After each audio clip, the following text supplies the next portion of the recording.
Guys, நம்மலாம் சின்ன பசங்களா இருக்கும்போது ஒரு திமிரு இருக்கும்ல, நம்ம பண்றதுக்கு எந்த பின்விளைவும் வராது, நம்மளை யாரும் அசைக்க முடியாதுன்னு ஒரு வீம்பு. பெரியவங்க எவ்வளவோ சொல்லுவாங்க, எல்லா செயலுக்கும் ஒரு திருப்பம் இருக்கும்டான்னு. நம்ம டக் கதையில அதான் நடந்துச்சு. அவனோட வாழ்க்கையே ஒரு மர்ம முடிச்சா மாறி போச்சு. படம் ஆரம்பிக்குது. கடற்கரையில மக்கள் ஜாலியா சந்தோஷமா இருக்கிறாங்க. நம்ம டக் கையில ஒரு புத்தகத்தோட அந்த நகரத்துக்குள்ள கால் வைக்கிறான். நிமிர்ந்து அந்த கடற்கரையோட அழக பார்க்கும்போது அப்படியே மயங்கி போறான். அப்பா அம்மா கூட கார்ல வர்றான். வீட்டு சாமான்களை இறக்கி வைக்கும்போது அவங்க அம்மா, ஓ இவ்வளவு புத்தகங்கள் உனக்கு போதுமாடான்னு கேலியா கேக்குறாங்க. அவங்க வீடு ஒரு துறைமுக பாலம் பக்கத்துல இருக்கு. நிறைய படகுகள் அங்க அடுக்கி வைக்கப்பட்டிருக்கு. டக் அங்க போறான். அவனோட நெருங்கிய நண்பனை சந்திக்கிறான். அந்த நண்பன், மச்சான் இங்க நிறைய அழகான பெண்கள் வந்திருக்காங்கடா, நிலைமை ரொம்ப ரொம்ப மோசம், நீ ஈஸியா கரெக்ட் பண்ணிடலாம்னு ஏத்தி விடுறான். அப்புறம் 2 பேரும் துறைமுக பாலத்துல நடந்து ஒரு பார்க்கு போறாங்க. அங்க ஒருத்தன் ஒரு வயரை உருவிட்டுறான். பாட்டு கச்சேரி நடத்திட்டு இருந்த குழு அப்படியே நிக்குது. அங்க இருக்கிறவங்க திட்டுறாங்க. ஆனா அந்த ஆள் பிறகு கிதார் எடுத்து வாசிக்க ஆரம்பிக்கிறான். அது செமையா இருக்கவும் அங்க இருந்தவங்க ரசிக்கிறாங்க. அப்போ டக்கோட நண்பன் அவனுக்கு ஒரு ஏப்ரன் கொடுத்து, இப்பதாண்டா கோடை காலம் ஆரம்பிச்சிருக்குன்னு சொல்றான். வேலைக்கு போக ஆரம்பிக்கிறான் டக். டக் வீட்டுக்கு நான் வந்துட்டேன்னு சத்தமா கத்துறான். ஆனா வீட்டுல யாரும் இல்ல. தன்னோட ரூமுக்குள்ள போய் பழைய போட்டோஸ் பார்த்துக்கிட்டு இருக்கும்போது விண்டோ வழியா பாக்குறான். அவங்க பக்கத்து வீட்டுக்கு புதுசா ஒரு கப்பிள் கூடி வந்திருக்காங்க. அதுல அந்த பொண்ணு பார்க்க உயிரை பறிக்கும் அழகுல இருக்கா. இவன் அவளை பார்க்க ட்ரை பண்ணும்போது அவ வீட்டுக்குள்ள போயிடுறா. அவங்கதான் எலியட் அண்ட் லேனா. டக் விடாம லீனாவை பாக்குறான். ஆனா திடீர்னு லீனா அவனை நேரா பாக்குறா. பதறி போன டக் உடனே அவளுக்கு தெரியாம உள்ள ஒளிஞ்சிடுறான். அப்புறம் அவனோட பைசிக்கிள் எடுத்துட்டு கிளம்புறான். கடற்கரையில லேனா கால்ல ஒட்டி இருந்த மணலை தட்டி எடுக்கும்போது குனிஞ்சு நிக்கிறத பார்த்து அப்படியே இழிச்ச வாயன் மாதிரி நிக்கிறான். டக் வீட்டுக்கு திரும்பி வர்றான். பக்கத்து வீட்டுக்காரங்க குடி வந்துட்டாங்க. அப்போ அவன் அப்பா புதிய தம்பதியை அறிமுகப்படுத்த கூட்டிட்டு போறாரு. எலியட் டக் கிட்ட கேக்குறான், உங்க அப்பா உனக்கு படகுகளை பத்தி நல்லா தெரியும்னு சொன்னாரே, என்னோட புது படகை பார்க்கிறியா, இதுல உனக்கு அதிக சம்பளம் கிடைக்கும்னு சொல்றான். அடுத்த நாள் டக் எலியட்டோட படகு பார்க்க போறான். அப்போ லீனா நீச்சல் முடிச்சிட்டு வர்றத பாக்குறான். அவ குளிக்க போக டக் விடாம பாத்துக்கிட்டே இருக்கான். திடீர்னு எலியட் வெளியே என்னடா படகு எப்படி இருக்குன்னு கேக்குறான். டக் சேதம் பெரும்பாலும் காஸ்மெட்டிக் தான் சார்னு சொல்றான். அதுக்கு எலியட், நான் கொஞ்ச நாளைக்கு வெளியூருக்கு போறேன்னு சொல்லிட்டு சம்பளத்தை பத்தி பேசுறாங்க. டக் ஒரு தொகையை கேட்க எலியட், நான் உனக்கு அதை விட அதிகமா தரலாம்னு சொல்றான். அப்புறம் ஒரு நாள் டக் திரும்பவும் தன்னோட விண்டோ வழியா பார்க்கிறான். லீனாவோட மாற்றிக்கிட்டே இருக்கா. திடீர்னு எலியட் அறைக்குள்ள அவள் கட்டாயப்படுத்த முயற்சி பண்றான். அதை பார்த்த டக் பதறி விண்டோல இருந்து விலகிடுறான். அடுத்த நாள் எலியட் துறைமுகத்தை நோக்கி கார் ஓட்டிட்டு போறான். அங்க இருந்த கார்டு அவரை நிறுத்தி ஐடென்டிட்டியா சோதிக்கணும்னு சொல்றான். டக் எலியட் கிட்ட இவர் கொஞ்சம் கண்டிப்பான ஆளுன்னு சொல்றான். அதுக்கு எலியட், எனக்கு இப்படி இருக்குதுதான் பிடிச்சிருக்குன்னு சொல்றான். 2 பேரும் படகுல நின்னுக்கிட்டே இருக்கும்போது டக் கேக்குறான், இதெல்லாம் எப்படி நீங்க சம்பாதிச்சீங்கன்னு. அதுக்கு எலியட், பணம் அப்புறம் நல்ல தோற்றம்னு பதில் சொல்றான்.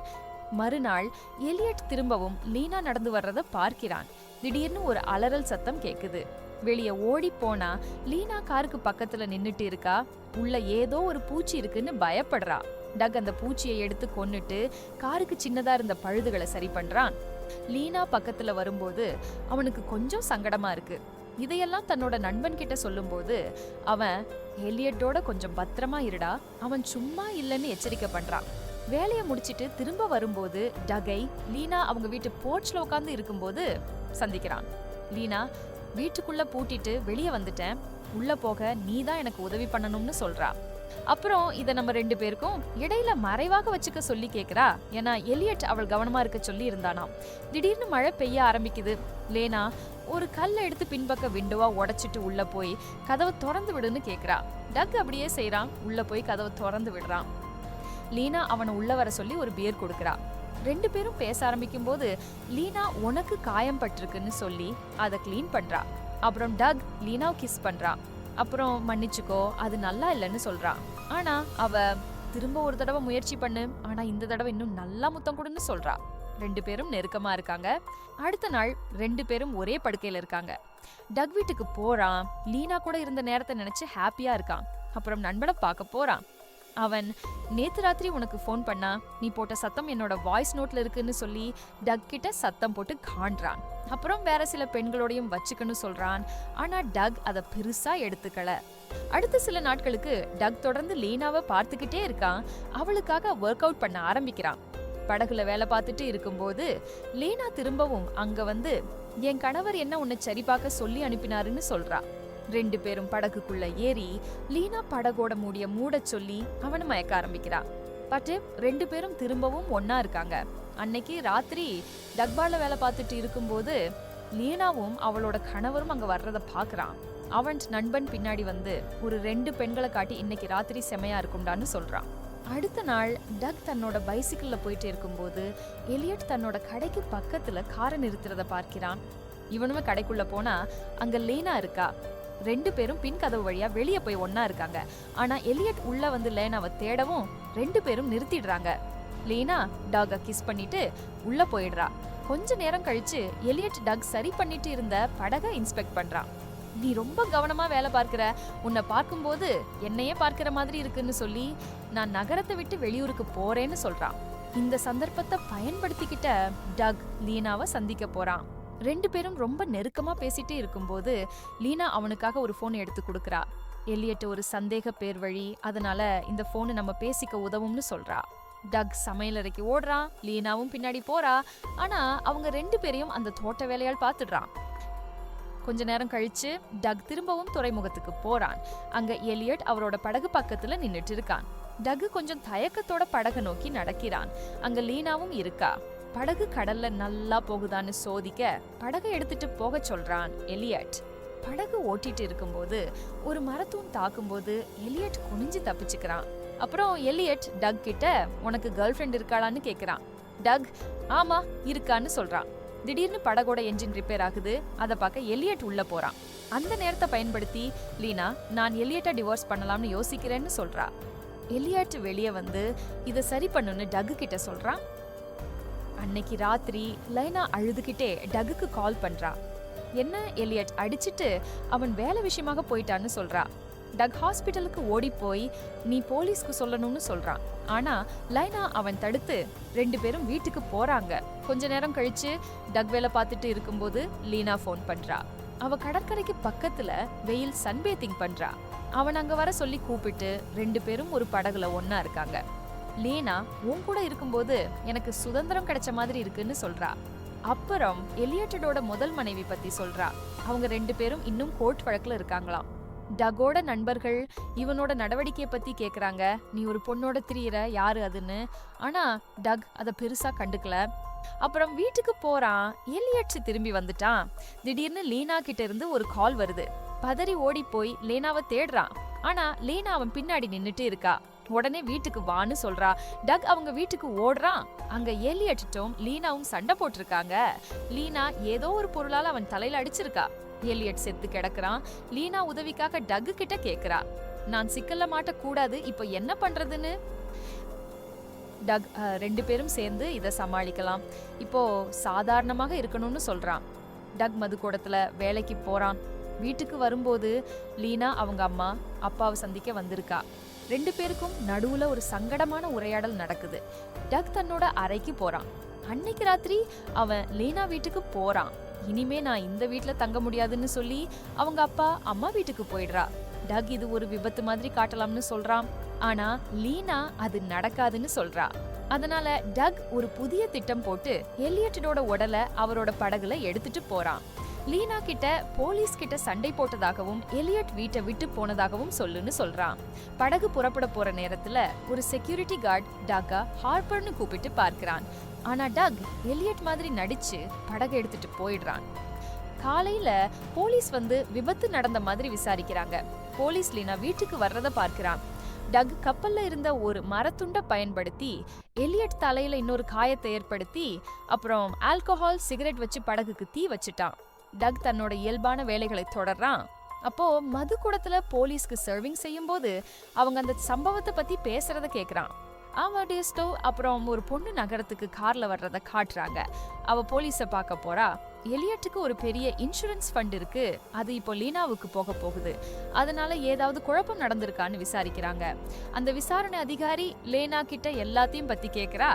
உங்களுக்கு திருமணத்தை தாண்டி அஃபேர்ஸ் இருந்ததான்னு கேக்குறா. தான் அதுக்கு லேனா அப்படி எதுவும் இல்லைன்னு சொல்லி அவளோட கேள்வி கேட்டு டயர்டா எழுந்து போறா. போலீஸ் வழக்க விசாரிக்கும் போது துறைமுக செக்யூரிட்டி அன்னைக்கு ராத்திரி ஒரு சந்தேகத்துக்குரிய ஆளை பார்த்ததா சொல்றான். போலீஸ் டக்கோட அப்பா கிட்ட பேசும்போது டக் போலீஸ் கிட்ட போய் சந்தேகப்படும் ஆள் பத்தி கேக்குறான்.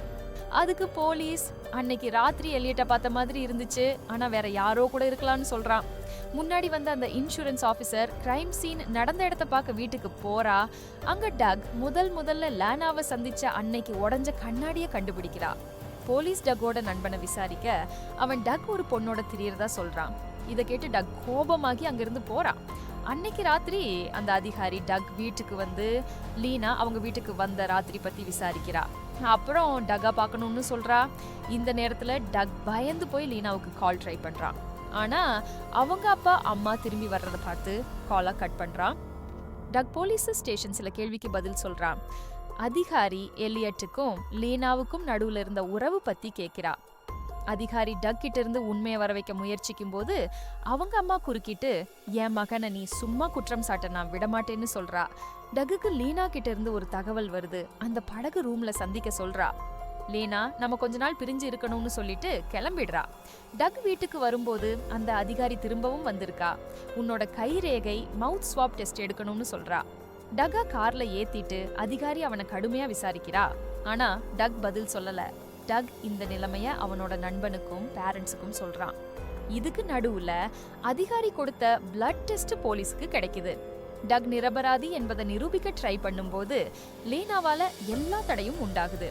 உதாரணமா டக்கையும் லேனாவையும் ஒன்னா பார்த்த அந்த தோட்டக்காரன் போலீஸ் பேச வர்றதுக்கு முன்னாடியே கொலை செய்யப்படுறான். ஆனா டக் தன்னோட பைசிக்கிள்ல தப்பிச்சு அந்த படகு அறைக்கு போறான். அங்க லேனாவை சந்திக்கிறான். அந்த இடத்துக்கு டக் போனதும் லேனா தன்னோட உடைகளை கிழிச்சுட்டு கத்த ஆரம்பிக்கிறா. அவளை ரேப் செய்ய ட்ரை பண்ணதா காட்ட முயற்சி பண்றா. போலீஸ் டக்கை அரெஸ்ட் பண்றாங்க.